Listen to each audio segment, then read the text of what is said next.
Subscribe करें और bell दबाएं ताकि कोई खबर रह न जाए। अस्सलाम वालेकुम, मैं अरबाब जहांगीर। आप देख रहे हैं प्रोग्राम व्यापार। मुल्क के इकोनॉमिक इंडिकेटर्स पॉजिटिव हो रहे हैं। स्टॉक मार्केट अपने ऑल टाइम हाई रिकॉर्ड्स बना रही है। इंडेक्स 82,000 से ऊपर की सतह पर इस वक्त भी ट्रेड कर रहा है। आज भी हमने देखा कि स्टॉक मार्केट में 754 पॉइंट्स का इसके इंडेक्स में इजाफा हुआ, जिसके बाद 82,721 की सतह पर इस वक्त ये ट्रेड मौजूद है, जो कि ज़ाहिर कि एक बहुत ही हाईएस्ट ट्रेड लेवल है। और अगर ये लेवल आगे मजीद ऊपर की तरफ जाता है तो हमारे सरमायाकारों का एतमाद मार्केट पर मजीद बहाल हो सकता है और बहुत जल्द फिर स्टॉक मार्केट का इंडेक्स अपने 6 फिगर्स के एक मैजिकल फिगर को भी, एक साइकोलॉजिकल फिगर को भी टच कर सकता है। इस वक्त हमारे साथ मौजूद हैं MD and CEO Arif Habib commodities. बहुत शुक्रिया हसन साहब, प्रोग्राम के लिए आपने वक्त निकाला। अब ये इस वक्त जो स्टॉक मार्केट का एक गोल्डन एरा इस वक्त कहा जा सकता है, आज से 1-1.5 साल पहले शायद किसी ने सोचा भी नहीं था कि इतनी जल्दी और इतनी ज़बरदस्त रिकवरी होगी और ये बड़ी लॉन्ग टर्म रिकवरी होगी। पिछले साल नवंबर दिसंबर या इस साल के आगाज़ में भी ये बातें होती थी कि शायद ये एक शॉर्ट टर्म रिकवरी है, ये एक बलून है जो कि किसी भी वक्त ब्लास्ट हो जाएगा, लेकिन हमने देखा ये एक बड़ी लॉन्ग टाइम ये इस्तेहकाम हमने मार्केट में आते देखा है। ये काफी ज्यादा तेजी इस बात पर हुई है कि हमने बॉन्ड यील्ड के अंदर जो है ना वो काफी ज्यादा जो है वो कमी देखी है कल के दिन। और जो ये बॉन्ड यील्ड गिरी है 200 से 300 बेसिस पॉइंट, ये एक मेजर बेसिस बना है क्योंकि आगे जो है वो हमें S&P की तरफ से जो है वो कुछ प्रोजेक्शंस हैं कि 200 बेसिस पॉइंट तक इंटरेस्ट रेट जो है उसमें कमी देखी जा सकती है नेक्स्ट SBP अनाउंसमेंट में। तो आई थिंक कि ये जो एक्सेस लिक्विडिटी है ये भी एक रीजन है। इन्फ्लेशन नंबर 6.9% पर आए, उसके बाद ये हम देख रहे हैं कि बतदरीज जो ये इंटरेस्ट रेट के अंदर जो कटौती होती जा रही है जो इंटरबैंक मार्केट के अंदर उसको काफी ज्यादा पॉजिटिव इक्विटी मार्केट के लिए दिया जा रहा है। बिसाइड्स द फैक्टर कि इंटरनेशनल मार्केट काफी ज्यादा प्रेशर में है रीजनल इनसिक्योरिटी की वजह से, बनिस्बत इसके पाकिस्तान मार्केट के अंदर तेजी देखी जा रही है। और इस वक्त जितने सारे इंडिकेटर्स हैं हसन साहब जो कि सब पॉजिटिव होगा, IMF का प्रोग्राम मिल गया, इंटरेस्ट रेट नीचे जा रहा है, इन्फ्लेशन रेट नीचे जा रहा है, तो अब कोई बड़ी करेक्शन तो आने वाले दिनों में एक्सपेक्टेड नहीं है मार्केट में? देखिए बिल्कुल आपके सामने पॉलिटिकल नॉइज भी इस वक्त जो है वो देखी जा रही है, साथ में हम रीजनल अनसर्टेनिटी देख रहे हैं, ग्लोबल मार्केट्स में बहुत ज्यादा प्रेशर है, जो ऑयल प्राइसेस हैं उसके अंदर भी कुछ ज्यादा जो है वो बहुत ज्यादा फ्लक्चुएशन देखी जा रही है। तो बहुत सारी चीजें ऐसी जो हैं जो ग्लोबली नेगेटिव ली जा रही है, पाकिस्तान मार्केट के लिए वो मुस्बत हैं। आने वाले वक्तों के अंदर देखते हैं जो हमारा इकोनॉमिक डेटा है रिमिटेंसेस का, एक्सपोर्ट का, वो चूंकि अच्छा आ रहा है तो हमारी इकोनॉमी के लिए ओवरऑल ये सारी सिचुएशन बहुत पॉजिटिव है कि इंटरेस्ट रेट भी कम हो रहे हैं और इकोनॉमिक डेटा भी इंप्रूव हो रहा है। ओवरऑल ग्लोबल सिनेरियो को इतना इंप्रेसिव नहीं नजर आ रहा जिसकी वजह से प्रेशर देखा जा सकता है। और मार्केट में इस वक्त लोकल इन्वेस्टर्स का एतमाद बड़ा हमने बहाल देखा है, फॉरेन इन्वेस्टर्स की भी इस वक्त दिलचस्पी पैदा हो रही है हमारी मार्केट। देखिए अनफॉर्चुनेटली पूरी दुनिया की जो इक्विटी मार्केट है उसके अंदर काफी ज्यादा गिराव देखा जा रहा है, तो पाकिस्तान मार्केट के अंदर भी फॉरेन डाइवेस्टमेंट होती जा रही है और ये पूरे माह जो है वो रही, लेकिन फॉर्चुनेटली जो है वो हमारी जो इकोनॉमिक सिचुएशन है वो इम्प्रूव हो रही है और हमारे जो जो जो कॉर्पोरेट रिजल्ट्स हैं वो भी जाहिर है अर्निंग सीजन जो है वो अब शुरू हो चुका है, अर्निंग्स भी बहुत ज्यादा मुस्बत आ रही है। तो हमारी लोकल सिचुएशन काफी इंप्रेसिव है, जो हमने IMF का प्रोग्राम ले लिया, आगे ADB का सपोर्ट मिलेगा। ओवरऑल ग्लोबल सिचुएशन काफी ज्यादा खराब है जिसकी वजह से फॉरेन डाइवेस्टमेंट देखी। और लास्ट क्वेश्चन हसन साहब, ये कैलेंडर ईयर अपने इख्तिताम की जानिब जा रहा है, लास्ट क्वार्टर शुरू हो चुका है, तो इसके तो कोई इफेक्ट्स नहीं स्टॉक मार्केट पर मुरतब हो सकते? देखिए ये तो बिल्कुल मुस्बत बातें हैं क्योंकि ये जो क्वार्टर है जाहिर है इसके अनाउंसमेंट अभी आने लगे हैं और आएंगे और अच्छे रिजल्ट्स आएंगे, तो आई थिंक ये काफी ज्यादा अच्छी रैली जो है मार्केट में आने वाले वक्तों में देखी जा सकती है। बहुत बहुत शुक्रिया एहसन मेहनती साहब, MD and CEO Arif Habib commodities हमारे साथ मौजूद थे। ब्रेक के बाद जब वापस आएंगे तो PTCL और टेलीनॉर के मर्जर पर बड़ी अहम समातें, हियरिंग्स हो रही हैं कॉम्पिटिशन कमीशन ऑफ पाकिस्तान में, उसकी क्या डिटेल्स हैं आपके सामने रखेंगे एक छोटे से ब्रेक के बाद।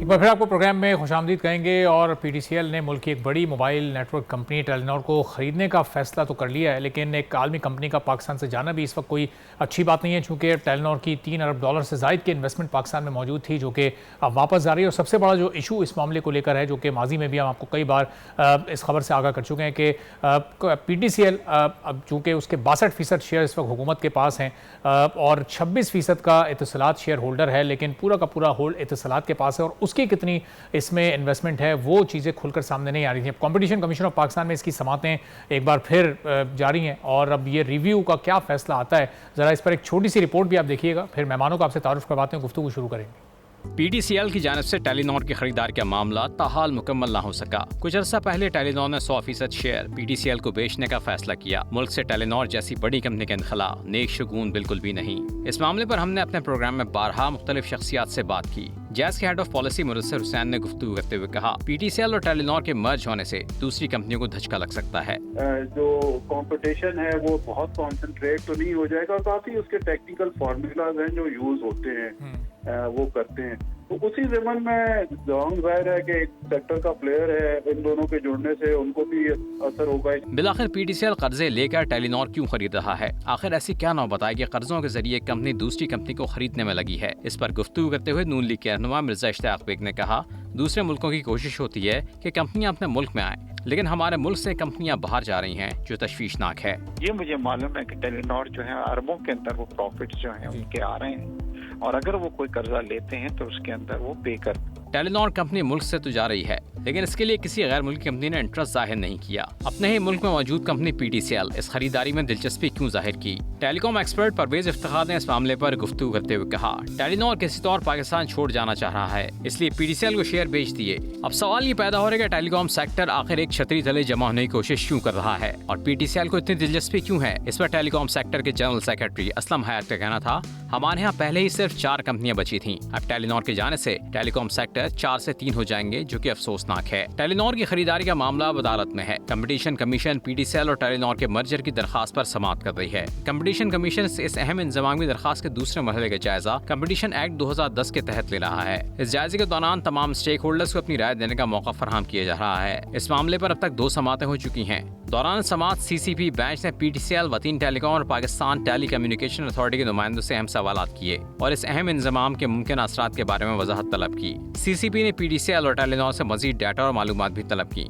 अब देखना यह है इस अहम इंजमाम से मुताल्लिक कंपटीशन कमीशन क्या फैसला करता है। कंपटीशन कमीशन ऑफ पाकिस्तान का फैसला इस ज़मीन में बड़ा इंपॉर्टेंट होगा कि वो आखिर क्या फ़ैसला करते हैं। और जो कंपटीशन इस वक्त टेलीकॉम सेक्टर में टेलीनॉर की मौजूदगी में था, अब वो अगर टेलीनॉर चला जाता है और पीटीसीएल इस मर्जर में कामयाब हो जाता है तो ज़ाहिर है उस कंपटीशन में भी कमी वाक़ई हो सकती है। तो ये सेक्टर के लिए कितना नुकसानदेह अमल हो सकता है। हमारे साथ इस वक्त परवेज़ इफ्तिखार साहब टेलीकॉम सेक्टर के एक्सपर्ट मौजूद हैं। बहुत शुक्रिया परवेज़ साहब, प्रोग्राम के लिए आपने वक्त निकाला। अब ये इस वक्त जो हम सिचुएशन देख रहे हैं, अभी ज़ाहिर रिव्यू चल रहा है और कंपटीशन कमीशन ऑफ पाकिस्तान पर जिम्मेदारी है कि वो किस तरह पाकिस्तान में एक हेल्दी कंपटीशन को बरकरार रखता है। लेकिन ये मर्जर अगर कामयाब हो जाता है तो इससे टेलीकॉम सेक्टर को आप नुकसान होता देख रहे हैं, ये इंडस्ट्री फ़ायदे में जा सकती है।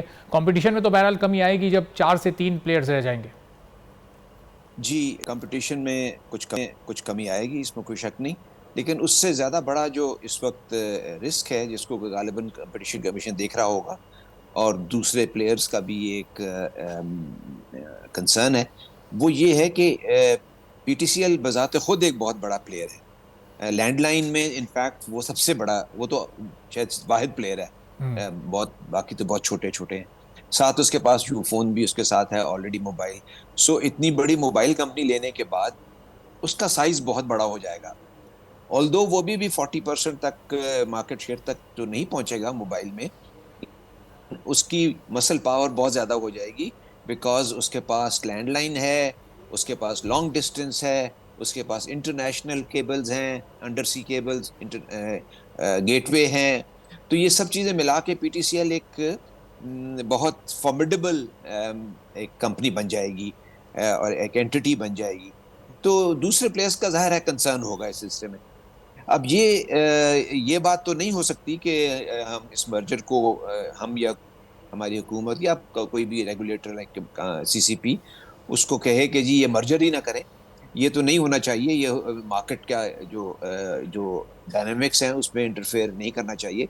लेकिन ये हो सकता है कि, और गालिबन होगा भी यही, कि कंपटीशन कमीशन ऐसी रिस्ट्रिक्शंस लगा देगा, ऐसी कंडीशंस लगा देगा इस मर्जर पे जो कि फुलफिल करने से, जो कि पीटीसीएल पाबंद होगा फुलफिल करने के लिए और उसके असरात ये होंगे कि वो जो कंपटीशन पे नेगेटिव असरात पड़ रहे हैं उनका अजाला होगा किसी हद तक या पूरी हद तक।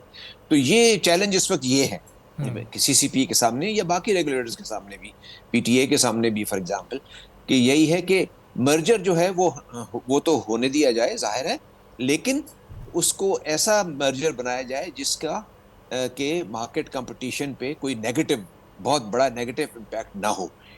नेगेटिव इम्पैक्ट होने के चांसेस इसलिए ज़्यादा हैं क्योंकि पीटीसीएल बजाते खुद एक बहुत बड़ा प्लेयर है, और इनफैक्ट लैंडलाइन में जैसे मैंने कहा इंटरनेशनल में, लॉन्ग डिस्टेंस में, तो वो बहुत ही बड़ा प्लेयर है, यानी उससे उसका मुकाबला किसी कोई और नहीं कर सकता।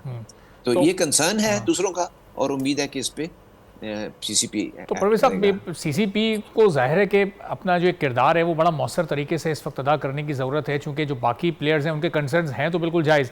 अब ये अगर लिमिटेशंस या रिस्ट्रिक्शंस सीसीपी लगा भी देता है तो कितना मैंडेट होता है उसका, उस पर अमल दरामद कराने की पाबंदी वो किस हद तक पूरी करवा सकता है? यानी अगर कल को पीटीसीएल नहीं उन टर्म्स को माने तो फिर क्या राइट होगा, क्या इख्तियार होगा, क्या अथॉरिटी होगी सीसीपी की? जी, ये कोई राइट नहीं है पीटीसीएल के पास या किसी भी मार्केट प्लेयर के पास कि वो सीसीपी की या किसी और रेगुलेटर की जो भी लगाई हुई कंडीशंस हैं उस पर अमल ना करे। अगर मर्जर होगा तो उन कंडीशंस पे ही होगा जो कि लगाई जाएंगी, और ये सिर्फ पीटीसीएल की तरफ से नहीं लगाई जाएंगी, सॉरी पीटीसीएल कह गया मैं, ये सिर्फ सीसीपी की तरफ से नहीं लगाई जाएंगी। गालिबन इस तरह की कुछ मिलती जुलती कंडीशंस पीटीए की तरफ से भी होंगी जो कि टेलीकॉम सेक्टर का रेगुलेटर है। इसी तरह शायद स्टेट बैंक ऑफ पाकिस्तान या एससीसीपी या जो रेगुलेटर्स हैं, इस वक्त गालिबन 5 रेगुलेटर हैं जो इसको देखेंगे बारी बारी और देख रहे हैं। तो ये तो चॉइस नहीं होगी, this is like a court decision. ये तो ऐसे जैसे हाई कोर्ट का डिसीजन है और कोई कंपनी उसको मानने से इनकार नहीं कर सकती। जी, बहुत बहुत शुक्रिया। परवेज इफ्तिखार साहब टेलीकॉम के साथ मौजूद थे। और